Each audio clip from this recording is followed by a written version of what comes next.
L'enquête continue, toujours à la recherche des secrets de la marque Hulé. Aujourd'hui, nous allons rencontrer le nez, Thomas. Bonjour Thomas. Bonjour Monica, bienvenue. Ça sent bon ici. Qu'est-ce que tu sens? N'est pas nez qui veut.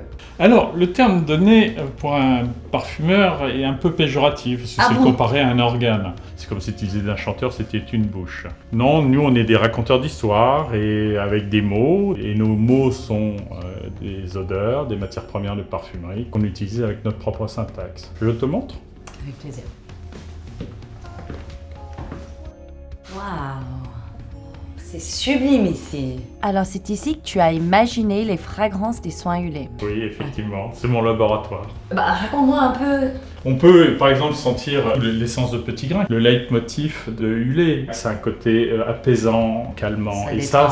ça détend. On est dans le domaine vraiment du relaxant. Aussi la lavande, elle est cicatrisante, elle a plein de pouvoirs. Voilà pourquoi je les ai utilisées. En plus des effets bienfaisants de la crème ou du sérum, elles apportent toujours ce côté olfactivement parlant bienfaisant. Là, vraiment, le projet, il est sur du local, donc de la lavande française, le petit grain qui vient d'Italie. Donc, c'est vraiment le circuit court. Vraiment, le côté important du projet, c'est côté naturel. Qu'est-ce que ça change que les produits soient naturels? Et tout simplement, un produit naturel, il continue de vivre. Donc il a une vibration dans le parfum et puis après in fine dans la crème qui est complètement différente. D'habitude, les cosmétiques, on parfume ça aux alentours de 0,2%. Donc ça c'est important. Là, on est vraiment très peu parfumé. On n'a même pas besoin d'en mettre beaucoup pour que ce soit très efficace. Comment on fait pour créer un parfum Hulé? Le musicien, il a une partition et il écrit ses notes.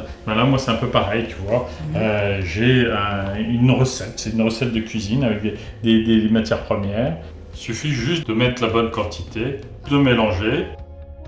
Donc on va laisser tranquillement le mélange se faire, puis on va pouvoir l'incorporer à la base. C'est le parfum qui va se retrouver dans le produit. Exactement, avec le cosmétologue, on a travaillé tous les deux ensemble pour que à la fois le parfum ait une action bénéfique pour l'utilisatrice et puis s'intègre complètement avec la base. Et c'est ça qui va être toute l'histoire derrière que raconte le projet Hulé. Et donc ta création pour Hulé, elle raconte quoi alors?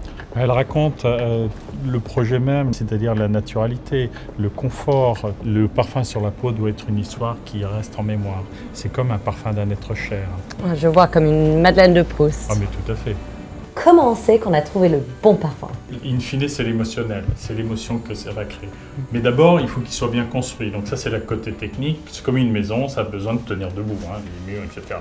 Et après, l'émotion rentre en compte. Quand on arrive à un juste équilibre, on est sûr qu'on a bien fait son parfum. J'ai bien aimé cette histoire.